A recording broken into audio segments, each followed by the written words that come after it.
Hi అండి. నమస్తే. Welcome back to our cooking channel మన మామ్స్ కిచెన్. ఈరోజు ఈ వీడియోలో నేను రోజు మా ఇంట్లో ప్రిపేర్ చేసే రసం రెసిపీని మీతో షేర్ చేసుకోబోతున్నానండి. చాలా టేస్టీగా ఉంటుంది. వేడి వేడి అన్నంతో పాటు సర్వ్ చేశారంటే ఎలాంటి కర్రీ కూడా అవసరం లేదండి. మొత్తం అన్నం అంతా కూడా చారుతోనే తినేస్తారు. అంత టేస్టీగా ఉంటుంది. చాలా సింపుల్‌గా ప్రిపేర్ చేసుకోవచ్చు. ఇప్పుడు లేట్ చేయకుండా ఈ రసం రెసిపీని ఎలా ప్రిపేర్ చేసుకోవాలో చూసేద్దాం. అంతకన్నా ముందు కొత్తగా నా ఛానల్‌ని చూస్తున్న వాళ్ళు తప్పకుండా ఒక లైక్ చేయండి. అలాగే మీ ఫ్రెండ్స్‌కి షేర్ చేయండి. నా ఛానల్‌ని సబ్స్క్రైబ్ చేసుకోవడం మర్చిపోద్దు. ఇప్పుడు ప్రాసెస్ ఏంటో చూద్దాం. ముందుగా దీనికోసం నేను ఇక్కడ ఒక 3 మీడియం సైజ్ టమాటోస్ ఇలా కట్ చేసి పెట్టుకున్నానండి. అలాగే ఒక చిన్న నిమ్మకాయ సైజ్ అంతా చింతపండు కూడా ఇలా ఒక 2 సార్లు బాగా వాష్ చేసుకొని, వాటర్ వేసుకొని నానబెట్టుకొని పెట్టుకోవాలి. ఇప్పుడు ఒక బౌల్ తీసుకొని అందులోకి మనం కట్ చేసి పెట్టుకున్న టమాటోసు, అలాగే నానబెట్టి పెట్టిన చింతపండు కూడా వేసేసుకొని, ఇంకొక 1 కప్ దాకా వాటర్ వేసుకొని పక్కన పెట్టేసుకోవాలి.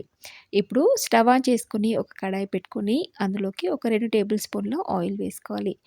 ఆయిల్ కొంచెం వేడిన తర్వాత ఒక 4 ఎండుమిర్చి, కొద్దిగా జీలకర్ర, ఆవాలు వేసేసుకొని ఫ్రై అయిన తర్వాత మనం ఇందాక నానబెట్టుకున్న టమాటో చింతపండు ఏదైతే ఉంటుందో అదంతా కూడా రసం తీసేసుకొని వేసుకోవాలి.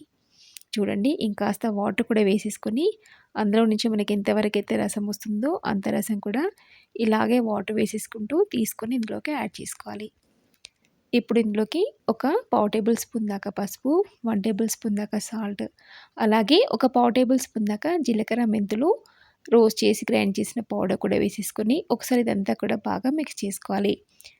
చూడండి ఇది మరిగేలోపు నేను ఇక్కడ ఒక 4 వెల్లుల్లి రెబ్బలు, అలాగే ఒక హాఫ్ టేబుల్ స్పూన్ దాకా మిరియాలు, ఒక హాఫ్ టేబుల్ స్పూన్ దాకా జీలకర్ర ఒక బౌల్లోకి తీసేసుకొని ఇదంతా కూడా మనం ఇలా కచ్చా పచ్చాగా దంచుకోవాలి. చూడండి ఇలా అంతా కూడా దంచేసుకున్న తర్వాత ఇప్పుడు ఇదంతా కూడా ఇలా మరుగుతున్న రసంలోకి వేసేసుకోవాలి. ఇలా వెల్లుల్లి, అలాగే జీలకర్ర, మిరియాలు ఇలా దంచుకొని వేసుకోవడం వల్ల ఫ్లేవర్ అనేది చాలా బాగుంటుందండి. చూడండి కాస్త కరివేపాకు, అలాగే సన్నగా తరిగిన కొత్తిమీర కూడా వేసేసుకొని ఇదంతా కూడా ఒకసారి బాగా మిక్స్ చేసుకోవాలి. చూడండి కరివేపాకు, అలాగే మనం కొత్తిమీర, వెల్లుల్లి ఏదైతే అవన్నీ యాడ్ చేసామో అదంతా యాడ్ చేసిన తర్వాత మరొక 2-3 నిమిషాల పాటు ఈ రసాన్ని మనం మరిగించుకుంటే మనకి ఎంతో టేస్టీగా ఉండి రసం అనేది రెడీ అయిపోతుంది. మనం దీన్ని ఎక్కువగా మరిగించామంటే రసం అనేది పుల్లగా అయిపోతుందండి. అందుకని చెప్పేసి 3-4 నిమిషాల కంటే ఎక్కువ దీన్ని మరిగించకూడదు.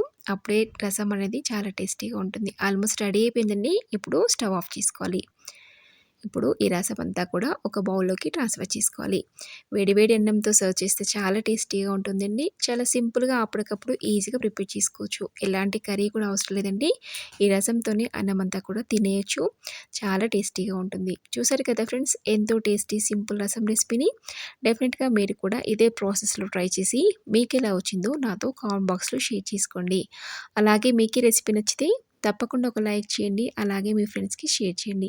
అలాగే ఇలాంటి మరెన్నో హెల్తీ అండ్ టేస్టీ రెసిపీస్ కోసం వెంటనే మన మామ్స్ కిచెన్ ఛానల్ని సబ్స్క్రైబ్ చేసుకోండి. మరొక టేస్టీ రెసిపీతో ఉంటాను.